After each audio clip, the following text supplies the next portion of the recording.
Hey guys, Harry here with another video on some massage techniques that we'll do.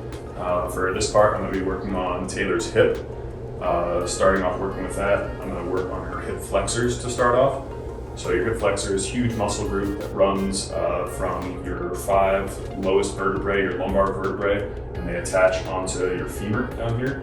So to be able to start working that, very deep-seated muscles, so we have to do a little bit more pressure right in the abdomen. It gets to be a little bit uncomfortable, but it's a very effective release. Whenever I'm doing this, whenever I'm doing any kind of hip work, starting off with the hip flexors, because it's an anterior muscle, so it's on the front side of the body. A lot of times people will get very bunched up, and all the muscles in the front of their body get very tight and restricted. And because of that, it'll start pulling on the muscles that are more in the back of the body. So to be able to start working on these, it really just helps to alleviate some of the pressure that comes on the backs of those muscles. This muscle release is very effective for helping to treat low back pain too. So if someone comes in with some lower back issues, I'll be doing this as well. So for this, I'm gonna have her scoot her leg up. There's another muscle, one of the hip flexors. This is called your iliacus muscle because it sits right inside of the iliacus. So I'm just grabbing right on the side of her pelvis and pushing down in kind of deep while rotating, getting movement again. While you're doing compression, just really helps to get more circulation, blood flow to the area, and helps to open things up a little bit too. So while I'm working on this, I'll start scooting down the pelvis a little bit more too, while continuing to get movement. So my fingers are digging in the front side of here, while my thumb is also pressing on the back side.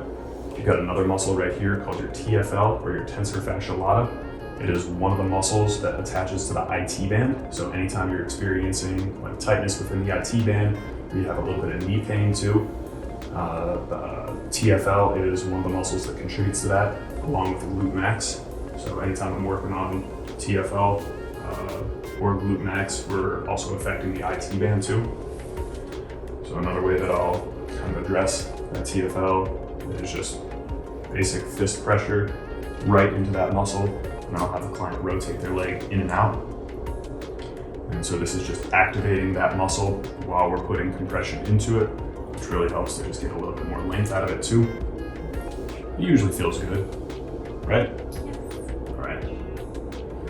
Those are some of the ones I'll do to start on the front of it. And then working on the back side of their hip. Once again, closed fist, going into the glute, and I'll just start warming up the tissue basically. So just a little bit of compression over the entire area really helps to warm up the tissues before we start doing some deeper work into the area. So this area back here is the glute max. It's the largest muscle in your body. You've got 2 other glute muscles. You've got a glute medius, which comes up here, which is always a really pesky muscle. Anytime you have hip pain, it's usually caused by the glute medius being a little too tight or restricted. So I'll definitely pay attention to that muscle too. We'll get a little bit of movement in there just to try and help alleviate some of the pressure in there.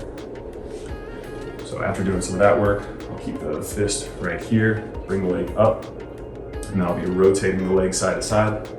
This is just getting the femur to rotate, and you've got a few muscles in here that'll also be moving while this is going on, which feels usually a pretty good release too.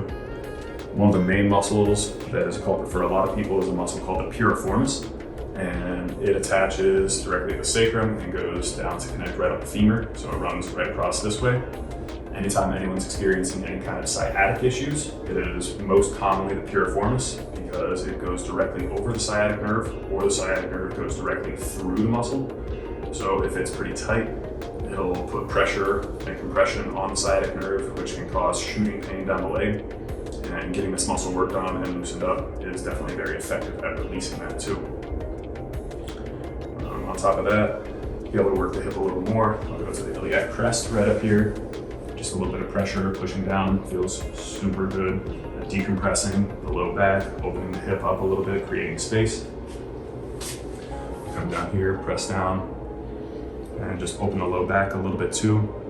So anytime someone has hip issues, all the musculature that is associated with the hip connects directly to the low back musculature too. So while I'm working on the hip, I'll also do some low back work, just getting in deeper to the muscle fibers of low back, all the erector group, quadratus lumborum, everything that's associated with the area too. But that's basically how I'll treat a hip and or low back issue whenever someone comes in.